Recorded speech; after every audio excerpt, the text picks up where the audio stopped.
महाकाल लोक बनने के बाद में सर बहुत उज्जैन में जो बीजेपी सरकार ने महाकाल लोक जो निर्माण किया है वो अद्वितीय है सर। ठीक है, महाकाल लोक में क्या हुआ? एक हवा, एक आंधी, एक पानी में क्या अभी हुआ? तो मैंने सवाल पूछा, एक लोग कह रहे थे कि उस समय तो इतनी तेज आंधी आई कि कोई तो सिर्फ उज्जैन में ही आंधी आई, बाकी और महाकाल लोक के अलावा कहीं भी आंधी नहीं है इतने बड़े शहर में। क्या बोला तूने? आइए देखते हैं, मजा आएगा। महाकाल लोक बनने के बाद में सर बहुत उज्जैन में जो बीजेपी सरकार ने महाकाल लोक जो निर्माण किया है वो अद्वितीय है सर। ठीक है, जिस प्रकार से सर जिस श्रद्धा से उसका निर्माण किया बीजेपी सरकार ने और जिस प्रकार से विगत पिछले 3 महीनों में जो 3 करोड़ श्रद्धालु जिस प्रकार से दर्शन करने गए हैं, जैसे अधिक मास अभी हुआ था श्रावण में। क्या बात है, मूर्तियां गिर गई। नहीं सर वो एक्चुअल सर इतनी आंधी थी कि उसमें बहुत उज्जैन में अच्छी चीजें, पेड़ उखड़ गए और आपके खंभे गिर गए। बहुत ऐसा नहीं है कि केवल महाकाल लोक में, और सर इतना प्रेशर था कि उस प्रेशर में व्यक्ति खुद ही उड़ जाए ऐसी स्थिति। अच्छा। आप ये मानते हैं कि उज्जैन में हो सकता है सीटों का बीजेपी में इजाफा हो, लेकिन आपको ये लगता है कि मध्य प्रदेश में भी यही होगा? अभी पता चलेगा सर। माननीय मोदी जी के नेतृत्व में जिस प्रकार से पूरे देश में और पूरे विश्व में उनकी जो छवि है। अरे विश्व वाले तो हमको मिल जाते तो फिर हम वही पूछने लगते। विश्व में छवि है सर। कौन है ये लोग, कहाँ से आते हैं? और जिस प्रकार शिवराज सिंह जी सरकार ने काम किया बहुत। शिवराज सिंह का नाम तो आगे कर ही नहीं रहे। नहीं करें तो भी क्या हो सर, वो तो अभी भी कर रहे हैं काम लगातार। आपका क्या मानना है? 2003 से लेकर तो 2023 तक भारतीय जनता पार्टी ने बहुत शानदार काम करा। सड़कों पे काम हुआ, छोटे छोटे गांवों से लेकर जिस गांव में 4 मकान 5 मकान है वहाँ भी सड़कें बनी हुई है ना। इरिगेशन फैसिलिटीज का जो बजट था जो 600 करोड़ 2003 में हुआ करता था, आज 54,000 करोड़ का बजट है। इरिगेशन फैसिलिटीज इतनी अच्छी कर दी। इलेक्ट्रिसिटी जहाँ संभाग और डिवीजन थे, जो जैसे उज्जैन डिवीजन है 5 जिलों का एक डिवीजन है। यहाँ पे 2003 जो 2093 से लेकर 2003 तक कांग्रेस की सरकार थी, दिग्विजय सिंह जी इसके मुखिया थे। उस वक्त लोग उज्जैन में 8-8 10-10 घंटे लाइट नहीं हुआ करती थी। इंदौर जैसे शहरों में लाइट नहीं। मैं तो खुद ही आया था उस समय, दिग्विजय सिंह सरकार के समय। हाँ जी बताइए, अभी कुछ बोल रहा है? यही चौपाल लग गई, कोई बात ही नहीं। सर वो क्या है कि सर काम तो अच्छे हैं शिवराज जी के, लेकिन ग्रामीण क्षेत्र के अंदर क्या है सर, खाद वाद की बहुत परेशानी है। यूरिया खाद है, DAP है, और ये जो प्रधानमंत्री मुख्यमंत्री आवास जो शहर के अंदर चल रहे हैं वो गांव के अंदर नहीं है। मतलब गांव के अंदर जो एक लाइट पानी की परेशानी है। गांव के अंदर क्या माहौल?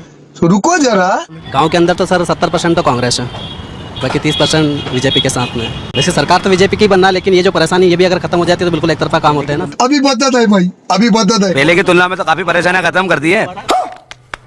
पहले तो घरों के अंदर ऐसा गांव नहीं बचा जहां बिजली और सड़क सर 24 आवर्स, मतलब जो ग्रामीण का ग्रिड अलग कर दिया। बहुत मनुष्य लग रहे हो, मत करो। आज आप भी आ गए तो बताइए साहब, आप इन लोगों की बात सुन ही रहे। शहरों में तो भारतीय जनता पार्टी का बोलबाला रहता है, ग्रामीण इलाकों में आपको क्या लगता है? Good question. देखिए साहब, मैं एक चीज़ और बढ़ के बताना चाहूँगा यहाँ पर कि यकीनन शिवराज सिंह चौहान की सरकार है और उन्होंने बहुत अच्छे काम करे, इसमें कोई नो डाउट। लेकिन कहीं ना कहीं जो प्रशासनिक धपड़ा है वो पूरी तरीके से बिगड़ा हुआ है। वो इस तरीके से बिगड़ा हुआ है कि जहाँ एक कहावत मालवा की रही कि धनी बिना ढोर सुना। लाडली लक्ष्मी योजना से लेकर जितनी भी योजनाएं लागू हुई, वो शिवराज सिंह चौहान का सपना था वो लोगों तक पहुंचे, जनहित के रूप में थी। लेकिन क्या प्रशासनिक लोगों ने उसको पूरी तरीके से अमली जामा नहीं पहनाया, योजनाओं को बलिदान लगाने में कहीं से कहीं तक नहीं पिछड़े। जिस तरीके से माननीय शिवराज सिंह चौहान ने हर बिना को जो है सपना देखा था कि मेरी हर बिना सक्षम बने, आत्मनिर्भर भारत हो, महिलाएं सक्षम रहे। लेकिन महिलाओं के आज विरोध देखें आप, महिलाओं का अपराध के अंदर विरोध देख लें।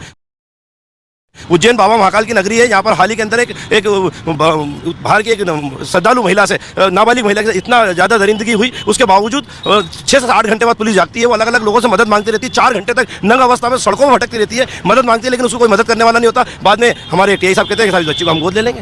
क्या बात कर रहे हैं? मेरा सिर्फ इतना सा कहना है कि शिवराज सरकार की मंशा साफ है, परंतु जो प्रशासनिक धपड़ा है इसके ऊपर नकेल कसना पड़ेगी। ये जो अफसरशाही है इसके ऊपर नकेल कसना पड़ेगी। अफसरशाही बहुत ज़्यादा हैवी हो रही है। यही नहीं, अभी और सुनिए। और कहीं ना कहीं कुछ मंत्री, मैं सीधे तौर पे कह रहा हूं, कुछ भ्रष्ट मंत्री या ये कोई लगा भारतीय जनता पार्टी से जुड़े हुए कुछ भ्रष्ट लोग, जो ठेकेदार टाइप लोग हैं, जो व्यापारी वर्ग के लोग हैं, वो कहीं ना कहीं अपनी मंशा या अपने निजी लाभ को देखते हुए सही बोल रहे हैं। सर करप्शन तो है, नो डाउट है। प्रशासन और कुछ नेताओं को लेकर करप्शन है। महाकाल लोक में क्या हुआ? एक हवा, एक आंधी, एक पानी में क्या अभी हुआ? तो मैंने सवाल पूछा, एक लोग कह रहे थे कि उस समय तो इतनी तेज आंधी आई कि कोई तो सिर्फ उज्जैन में ही आंधी आई, बाकी और महाकाल लोक के अलावा कहीं भी आंधी नहीं है इतने बड़े शहर में। क्या बोला तूने? वो पीपर जाए तूफान था जो भैया आई, लेकिन ये क्लॉक टावर 150 साल 100 साल का बना, ये नहीं गिरा, ये बिल्डिंग नहीं गिरी, ये बिल्डिंग नहीं गिरी। जो मूर्तियां बनाई गई थी वो अंदर से खोखली थी। में जैसी जगहों को इन नेताओं ने, इन भ्रष्ट नेताओं ने नहीं छोड़ा, तो ये आम जनता को क्या छोड़ेंगे? आप मेरे को बताएं। सीधा सा मेरा सवाल, इसका आंसर तो नहीं आता मुझे। वो महाकाल लोक में स्पेशल हवा आई थी, यहाँ हवा नहीं है, यहाँ नहीं आई, चद्दर के सेटों में हवा नहीं है।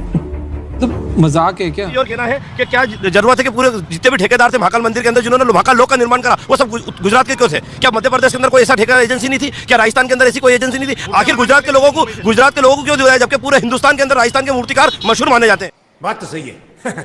दौड़ना तो पड़ता है। और राजस्थान के मूर्तिकार के अलावा एक बात और बताएं, जैसे महाकाल लोक के अंदर मूर्तियां गिर गई, लेकिन अम्बेडकर मूर्ति तो नहीं। रुको क्या क्या आप तो एक्सप्रेस चला दिए। दोस्तों वीडियो तो आप लोग देख ही लिया है, वीडियो कैसा लगा कमेंट करके जरूर बताइएगा। और ऐसा नया नया अंधभक्त वीडियो देखने के लिए हमारे इस वीडियो को लाइक और चैनल को सब्सक्राइब जरूर कीजिएगा। मिलते हैं अगले वीडियो में।